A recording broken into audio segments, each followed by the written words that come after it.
ఒకసారి peoples pulse సంబంధించి మనం ఆ రిజల్ట్ కూడా చూద్దాం.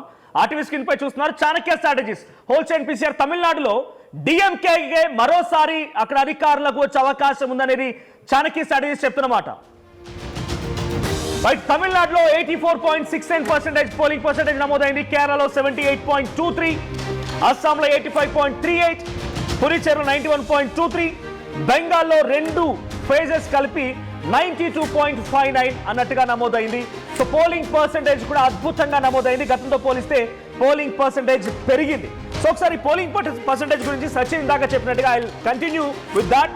సో వెస్ట్ బెంగాల్లో గతంలో 82% పోలింగ్ పర్సెంటేజ్ నమోదైంది. ఇప్పుడు 92, 10% ఇంక్రీజ్ అయింది. జనరల్ గా సచిన్ ఇటువంటి పోలింగ్ పర్సెంటేజ్ ఇంక్రీజ్ అప్పుడు అయితే ఒకటి గవర్నమెంట్ ఇన్కంబెన్సీ వచ్చి ఉండాలి. అంటే ప్రభుత్వంపై వ్యతిరేకత వచ్చినప్పుడు పోలింగ్ పర్సెంటేజ్ పెరుగుతూ ఉంటుంది.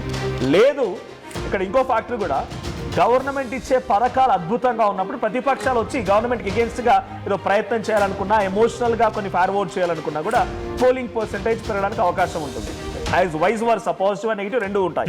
అస్సాంలో కూడా సుమారుగా 3% పెరిగింది పోలింగ్ పర్సెంటేజ్. హ్యాట్రిక్ కోసం హిమంత బిశ్వ శర్మ అక్కడ ట్రై చేస్తున్నారు. ఆయనకి సక్సెస్ అవడానిక లేదా కాంగ్రెస్ పార్టీ కంబ్యాక్ ఇవ్వడానిక చూడాలి. తమిళనాడులో 11% పెరిగింది పోలింగ్ పర్సెంటేజ్. గతంలో 2 పార్టీలే, డిఎంకే, ఏఐడిఎంకే. ఇప్పుడు టీవీకే విజయ్ కూడా వచ్చారు కాబట్టి ఈ పోలింగ్ పర్సెంటేజ్ లో విజయ్ ఏమన్నా ఇంపాక్ట్ చూపించడం అనేది కూడా చూడాలి.